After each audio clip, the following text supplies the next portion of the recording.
Excuses will destroy you and take everything that you ever wanted from you if you let them.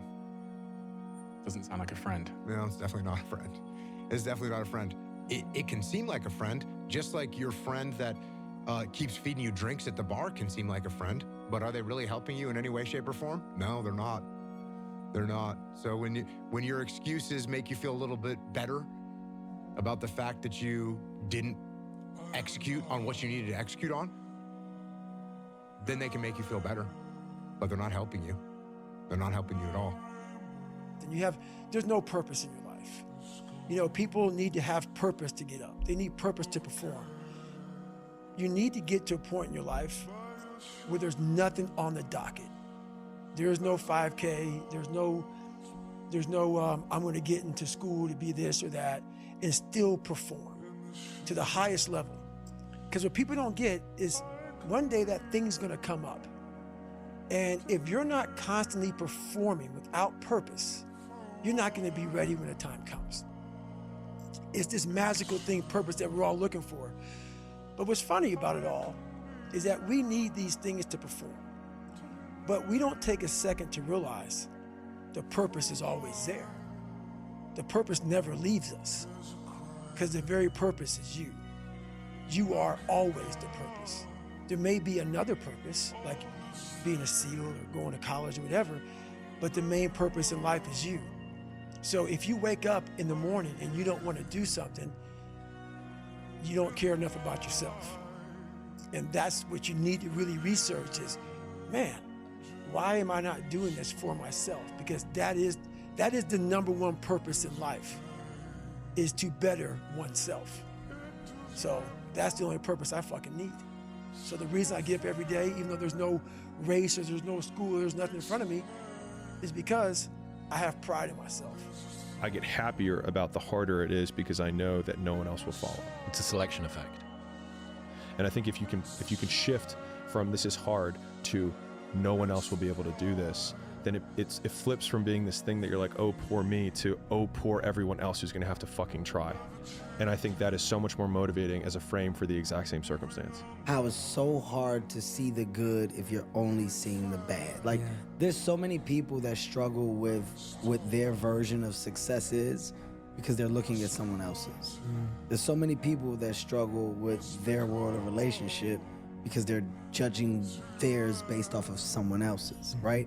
And when you're constantly in a space of not realizing or noticing your world, your reality, because you're living in what appears to be someone else's, well, your shit is never gonna be right. You look around at your life and you look around at your job and your financial situation and your relationship and your physical health. And when you look at all those things and all the problems that you may have with those things, and you say the reason I have all those problems is because of me, that can hurt.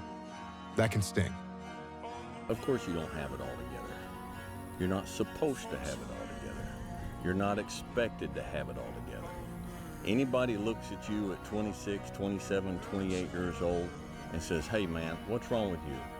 How come you don't have everything figured out? They're a fool. Knowledge and experience and wisdom takes time. Wisdom comes from experience, and experience takes time. The more experience you have, the more you learn from that experience, the wiser you can get. If you haven't lived long enough to have a broad enough portfolio of experience, then you can't expect to have knowledge and wisdom. Do you know that the harder thing to do and the right thing to do are usually the same thing? Nothing that has meaning is easy. Easy doesn't enter into grown-up life. It's so easy to be great nowadays, my friend, because most people are weak. Most people don't want to go to that extra mile. Most people don't want to find that extra because it sucks. It's miserable. It's lonely. You talk about that you were kind of, lonely by yourself. I was the same way. And that used to hurt me growing up. Now I fucking thrive in that shit. That's the only place to be. Louis. A moment of pain is worth a lifetime of glory. You remember that. Once you've already won, people are like, he's amazing, he's so good. But like, that's the time when you need it the least. And so you always have to be the person who roots for you before everyone else does. And it's usually a single clap in the auditorium for a very long period of time. It is a slow clap that's just you rooting for you. And that visual, I think, is one that you can kind of take, because it is, people struggle to do things alone. And the path of the exceptional person is one of an exception, which means that you are not with other people. And rather than fighting that or bemoaning it, see it as an indicator that you're on the right path. Because if everyone else were cheering you on, then it means you're not in the right place, because it means you're just like everyone else, and that's not where you want to be. Where I think one of the reasons I tend to find peace in things is I'm not competing with anybody else but myself. There's always somebody smarter. There's always somebody who's sold more books. You know, it's always somebody, like, you read that statement, and I sat here and went, wow, that is beautiful. Wow, that is great. That is, and didn't think, oh, I should have come up with that. Oh my God, he said it better than me. Ugh, I have to be the one that comes with this. It won't get harder. Like, this is the hardest part. And so if you can just make it through this. It's game time at that point. Are you who you say you are? Or did you lose it? You know, have you gone soft? Have you got the silk pajamas on now? You know, and you find out about yourself. So the bike accident taught me about myself. I used to judge myself on these sort of small situations that I'd overcome in the streets. Consistency of work. Monday, get better.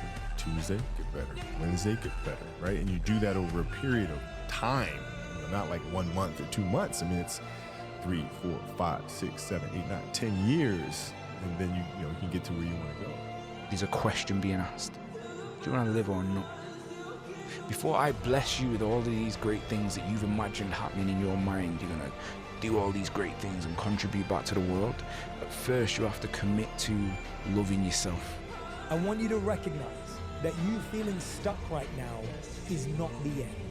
You feeling stuck right now is not a failure. You feeling stuck right now is not where the story finishes. By you being here right now, this is where we rewrite that narrative. It's where you make that shift, and it's where you feel the switch in your life.